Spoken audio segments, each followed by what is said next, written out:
Bismillahirrahmanirrahim. I am Dr. Kaisar Akram, microbiologist from UVAS Lahore. Viewers, आज हम corona के जिस अहम पहलू पर बात करेंगे, यकीनन यही वो सीक्रेट है जिसकी वजह से peak period of this corona infection prolong होता जा रहा है। पहले कहा जाता था by the end of May corona will also end, फिर जून का कहा गया, and now July has been declared as the peak month of this infection in Pakistan. मेरा कंसर्न ये है कि अगर हमने इसकी वजह को यूं ही नजरअंदाज करते रहे और किसी सतह पर कोई लाहेहामल इख्तियार नहीं किया तो ये पीरियड आगे से आगे शिफ्ट होता रहेगा और यूं जिंदगी को अपने मामूल में वापस आने के लिए मजीद ताखीर का सामना दरपेश रहेगा। एक बात यहां तवज्जो तलब है कि इस सिचुएशन को वो लोग जो कंफर्म केसेस हैं या डिजीज डिक्लेयर हैं उस कदर मुतासिर नहीं कर रहे जितना असरअंदाज वो लोग कर रहे हैं जिनमें ना तो कोई सिम्टम्स अपीयर हो रहे हैं, ना तो वो डिजीज डिक्लेयर हैं, ना वो किसी तरह की आइसोलेशन में, बल्कि they are carrying viruses and hence have infection. जी हाँ नाजरीन, आप सही समझें, मेरा इशारा एसिम्प्टोमेटिक इंडिविजुअल्स की तरफ है, क्योंकि यही वो लोग हैं जिनकी वजह से पीक पीरियड आगे से आगे बढ़ता जा रहा है। तो नाज़रीन, आज के इस सेशन में हम देखेंगे कि who are asymptomatic, why they are asymptomatic and how they can be good और बैड। लेकिन इससे पहले ये देखना इंतहाई जरूरी है कि कोरोना का पेशेंट किन किन शक्लों में हेल्दी इंडिविजुअल तक वायरस को फैला सकता है। तो इसको आपकी आसानी के लिए मैंने 5 कैटेगरीज में डिवाइड किया है।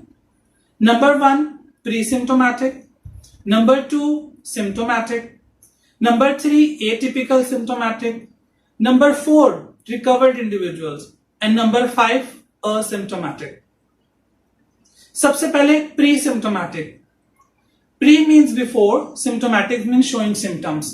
Means before showing symptoms, the person is in the phase called pre-symptomatic phase. इसे हम यूं समझ सकते हैं कि अगर किसी को इतवार की रात को symptoms आने शुरू हुए and he or she has declared as diseased one, तो उससे 5 घंटे कबल या 24 hours before he or she must have a sufficient amount of virus load to shed in environment for the next host। मतलब ये वो क्रिटिकल ऐसा phase है जिसे शायद हम बिल्कुल कंसीडर नहीं करते कि बीमारी के ऑनसेट से पहले वो शख्स कहीं ना कहीं वायरस को फैला रहा होता है unknowingly. Second category is of symptomatic. अब जब कोई प्री सिम्टोमेटिक से सिम्टोमेटिक फेज में कन्वर्ट होता है तो वो बहुत कंसर्न हो जाता है और वो किसी भी हेल्थ केयर सिस्टम से जब राब्ता करता है तो उससे 2 तरह के सवालात पूछे जाएंगे और उनके जवाबात में ये तय किया जाएगा कि either the case is mild और सिवियर सिम्टोमेटिक। क्वेश्चंस ये होंगे, have you ever had visited to कोविड-19 outbreak area? And question number 2 is, did you have any direct contact with COVID-19 patient in recent past?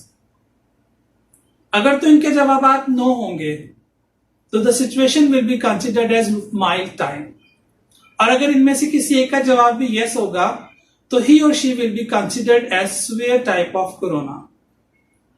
अब इन दोनों cases में lab test से further confirm किया जाएगा। अब मैं यहां यह भी आपको बताता चलूं कि 2 तरह के टेस्ट हो रही हैं।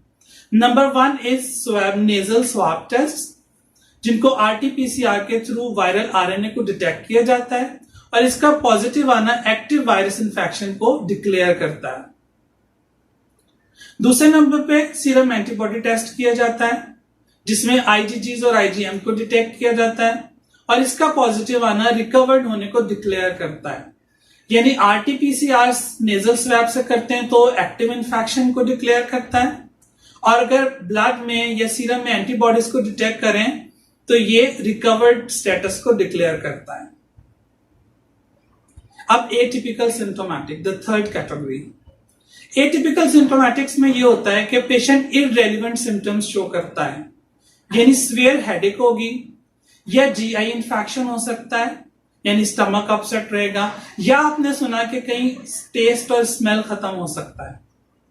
तो इस सारे केसेस में, इन सारे सिम्टम्स में पेशेंट का बिल्कुल भी ध्यान इस तरफ नहीं जाता कि उसको कोरोना हुआ है, और इस तरह से वो कोरोना से दो चार होकर उससे गो थ्रू भी हो जाता है।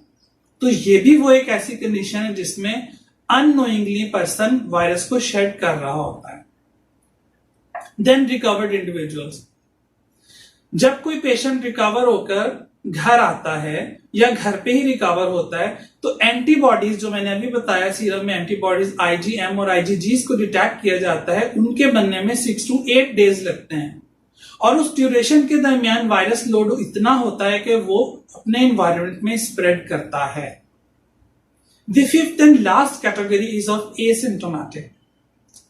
एसिम्टोमेटिक से मुराद वो लोग जो किसी तरह के सिम्टम्स शो नहीं कर रहे, और ये बहुत क्रिटिकल पोर्शन है, क्योंकि बजाहिर तो ये लोग बिल्कुल ठीक हैं, किसी आइसोलेशन में भी नहीं जाते, मामलाते जिंदगी में भी उसी तरह से कंट्रीब्यूट करते हैं, लेकिन अगेन अननोइंगली वायरस को शेड और स्प्रेड करते जा रहे होते हैं। तो मेरा कंसर्न ये है कि अगर इनको कंसीडर ना किया गया तो फिर हम कोरोना से मुकम्मल तौर पर खलासी हासिल नहीं कर सकते। According to latest talk of Dr. Robert Redfield, Director CDC, he confirmed that 1 out of 4 are asymptomatic. यानी 25% of our population right now is asymptomatic. Now see, either they are good or bad. The simple answer is they are both good and bad. The good is they will not die. The good is congrats, they have strong immune system. The good is there is no need for treatment and hence no load on healthcare system. The good is they are now part of herd immunity. But the bad is they are spreading virus in environment.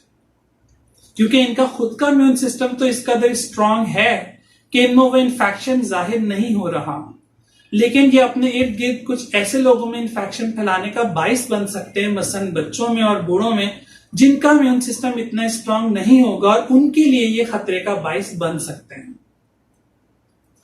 तो अब अगर हम इसको extract करें तो मेरा point ये है कि जो केस फैटेलिटी रेट इस वक्त हम निकाल रहे हैं, मैं पहले आपको ये बताता चलूं कि what is case fatality. Case fatality means number of deaths out of confirm positive cases. मतलब हॉस्पिटल में जितने लोग आए हैं या जितने लोग हमारे डेटा में हैं कि ये कोरोना पॉजिटिव हैं, उनमें से जितने डेथ होंगे उससे जो हम एक रेशो निकालेंगे, that is called case fatality ratio. तो मैं ये कहना चाहता हूं कि हम एसिम्प्टोमेटिक को किसी तरह कंसीडर नहीं करें, जबकि ये भी डिजीज्ड हैं।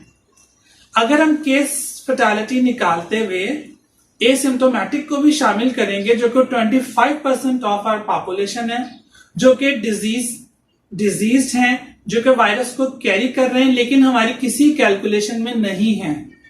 अगर हम इनको भी टोटल कंफर्म केसेस में शामिल करेंगे तो नंबर ऑफ डेथ्स और कम हो जाएंगी, केस फैटेलिटी और रिड्यूस हो जाएगा, जो कि वक्त की जरूरत है, जिससे कोरोना का एक प्रेशर कम होगा।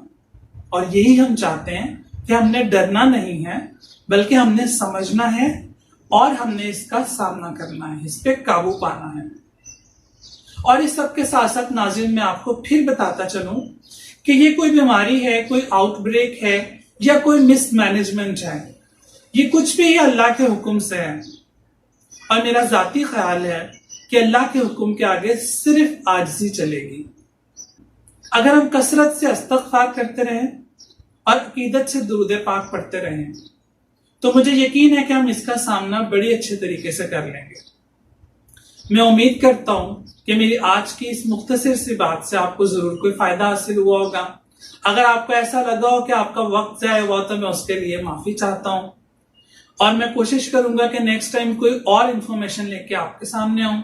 जब तक अपना ख्याल रखिएगा, खुश रहें, stay safe, stay at home, be happy and healthy, fee Aman Allah.